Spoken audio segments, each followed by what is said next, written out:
अवधूत चिंतन श्री गुरुदेव दत्त श्री स्वामी समर्थ। तुम्हा सगळ्यांचं स्वामी श्रद्धा यूट्यूब चॅनलवर खूप खूप मनापासून स्वागत। आजच्या व्हिडिओमध्ये आपण बघणार आहोत उद्या आहे आषाढ अमावस्या। आषाढ अमावस्या म्हणजेच दीप अमावस्या। या दिवशी आपल्याला दिव्यांची पूजा करायची असते। दिव्यांची पूजा कशी करावी, कोणता मंत्र बोलावा याबद्दल आपण माहिती बघणार आहोत। बघा, उद्या आषाढ अमावस्या आहे। उद्या आहे 24 जुलै, उद्या आषाढ अमावस्या। त्यातल्या त्यात उद्या गुरुपुष्यामृत योग तयार झालेला आहे। त्यामुळे या योगावर आपल्याला लक्ष राखण्यासाठी एक सेवा करायची आहे फुलवातींची। ती सेवा मी तुमच्यासोबत काल शेअर केलीच आहे। आजच्या व्हिडिओमध्ये आपण दिव्यांची पूजा कशी करावी, कोणता मंत्र म्हणावा याबद्दल आपण माहिती बघणार आहोत। बघा, आषाढ अमावस्या म्हणजेच दीप अमावस्या आणि अमावस्येच्या दुसऱ्या दिवसापासून श्रावण महिन्याला सुरुवात होत असते। श्रावण महिना म्हटला की सगळीकडे अंधारून येणं आणि भरपूर पाऊस पडणं हे या महिन्याचं वैशिष्ट्य आहे। तर असो, आता बघा आपल्याला दिव्यांची पूजा कशी करायची आहे। बघा, या जगात हजारो विजेचे दिवे जरी लावले तरी सुद्धा आपण देवासमोर मात्र तेलाचा किंवा तुपाचाच दिवा लावत असतो। का लावत असतो? कारण की तो अंधार दूर करतो। त्याचप्रमाणे त्यातून जो सात्विक प्रकाश येतो तो आपल्याला नजरेलाही सुखद वाटतो, एक प्रसन्नता आपल्याला जाणवते। म्हणून या तेलाच्या किंवा तुपाच्या दिव्याला खूप जास्त महत्त्व आहे। दीप अमावस्या का साजरी करावी? कारण की आपल्या आयुष्यातली जी काही संकटे आहेत, अडचणी आहेत, जे काही अज्ञानरूपी अंधार आहे आपल्या जीवनामध्ये तो दूर व्हावा, आपलं आयुष्य सुद्धा या दिव्यांसारखंच उजळून जावं, त्यामुळेच आपण दीप अमावस्या साजरी करत असतो। दीप अमावस्येला आपल्याला सगळ्या दिव्यांची पूजा करायची असते।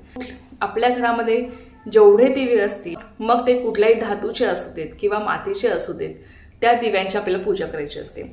आपण सगळेच दिवे वापरत नाहीत। काही असेही दिवे असतात जे आपण खूप दिवसांपासून ठेवून दिलेले असतात, जे आपण कधी वापरत नाही। पण या दीप अमावस्येला आपल्याला त्या सगळ्या दिव्यांची पूजा करायची असते।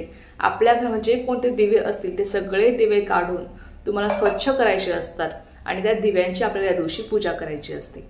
आता बघा की या दिव्यांची पूजा तुम्हाला उद्या करायची आहे। उद्या संध्याकाळी जेव्हा आपण दिवाबत्ती करतो तेव्हा आपल्याला सगळे दिवे हे आधी स्वच्छ करून ठेवायचे आहेत आणि त्यानंतर एका पाटावर छान लाल वस्त्र तुम्हाला अंथरायचं आहे। सर्वात आधी पाटासमोर छान प्रकारे रांगोळी काढून घ्यायची, फुलांची आरास टाकायची आहे। त्यानंतर जेवढे तुमच्याकडे दिवे आहेत ते सगळे स्वच्छ घासून पुसून तुम्हाला ठेवून घ्यायचे आहेत। त्यानंतर जे काही दिवे आहेत ते दिवे तुम्हाला तिथे पाटावर ठेवायचे आहे। दिवे पाटावर मांडण्यापूर्वी तुम्हाला तिथे तांदळाची रास खाली टाकायची आहे। त्यावर तुम्हाला जेवढे तुमचे दिवे आहेत ते दिवे तुम्हाला ठेवायचे आहे। दिव्यामध्ये कापसाची वात टाकून तुम्हाला तेल किंवा तूप त्यामध्ये घालायचं आहे आणि ते दिवे तुम्हाला प्रज्वलित करून घ्यायचे आहे। त्यानंतर तुम्हाला त्या दिव्यांना हळद कुंकू अक्षता अर्पण करायचे आहेत, फुले अर्पण करायची आहे आणि दुर्वा तुम्हाला अर्पण करायचे आहे। दुर्वा अर्पण करायला विसरायचं नाही। दुर्वांना खूप जास्त महत्त्व आहे, लक्षात घ्या। त्यामुळे दुर्वा तुम्हाला अर्पण करायची आहे। तर अशा प्रकारे दिव्यांची पूजा करून झाल्यावर तुम्हाला सर्वात प्रथम शुभम करोती म्हणायची आहे। आपल्या घरात जर लहान मुले असतील त्यांना सुद्धा शुभम करोती म्हणायला लावा आणि त्याचप्रमाणे तुम्हाला एक मंत्र सुद्धा बोलायचा आहे। मंत्र असा आहे, दीप सूर्याग्नी रूपस्त्वं तेजसः तेज उत्तमं गृहाणं मत्कृतां पूजा सर्व कामप्रदो भव। तर हा मंत्र आहे। या मंत्राचा अर्थ काय होतो ते बघा की हे दीपा, तू सूर्यरूप व अग्निरूप आहेस, तेजामध्ये उत्तम तेज आहेस। माझ्या पूजेचा स्वीकार कर आणि माझ्या सर्व इच्छा पूर्ण कर, असा या मंत्राचा अर्थ होतो। मंत्र बोलून आपल्याला दिव्यांना प्रार्थना करायची असते आणि आपल्या ज्या काही इच्छित मनोकामना आहेत त्या पूर्ण व्हाव्या अशी आपल्याला प्रार्थना करायची असते। बघा, हे दिवे लावण्यामागे हेच कारण आहे की आपल्या आयुष्यातला जो काही अंधकार आहे तो दूर होण्यासाठी, आपल्या जीवनातली जी काही संकटे आहेत, विघ्ने आहेत ती टळण्यासाठी किंवा अज्ञानरूपी अंधार दूर होण्यासाठी आपल्याला हे दिवे प्रज्वलित करायचे असतात, ज्यामुळे आपलं सुद्धा आयुष्य या दिव्यांसारखंच उजळून निघतं आणि आपली सुद्धा प्रगती होत असते। तर हे त्यामागचं कारण आहे। त्यामुळे सगळ्यांना उद्या दिव्यांची पूजा करायची आहे। आपल्या घरामध्ये जे कुठले दिवे असतील, लहान असू द्या मोठे असू द्या, निरांजन, पंथी, जे कुठले दिवे असतील त्या दिव्यांची तुम्हाला पूजा करायची आहे। त्याचप्रमाणे या दिवशी दिव्यांची पूजा करून झाल्यावर तुम्हाला कणकेचे सुद्धा दिवे बनवायचे असतात। कणकेचे उकडलेले दिवे तुम्हाला घ्यायचे आहेत 5 किंवा 7 प्रमाणामध्ये। त्यामुळे सुद्धा तुम्ही तेल किंवा तूप घालून ते दिवे तुम्हाला प्रज्वलित करायचे आहेत आणि ते तुम्हाला तिथे ठेवायचे असतात। त्याचबरोबर बघा, या दिवशी आपल्या मुलांचं सुद्धा औक्षण करतात, कारण की त्यांच्यावरची जी काही संकटे आहेत ती टळण्यासाठी आणि त्याचबरोबर जी काही रोगराई आहे ती दूर होण्यासाठी आणि मुलांची प्रगती होण्यासाठी आपल्या मुलांचं सुद्धा या दिव्याने तुम्हाला औक्षण करायचं आहे।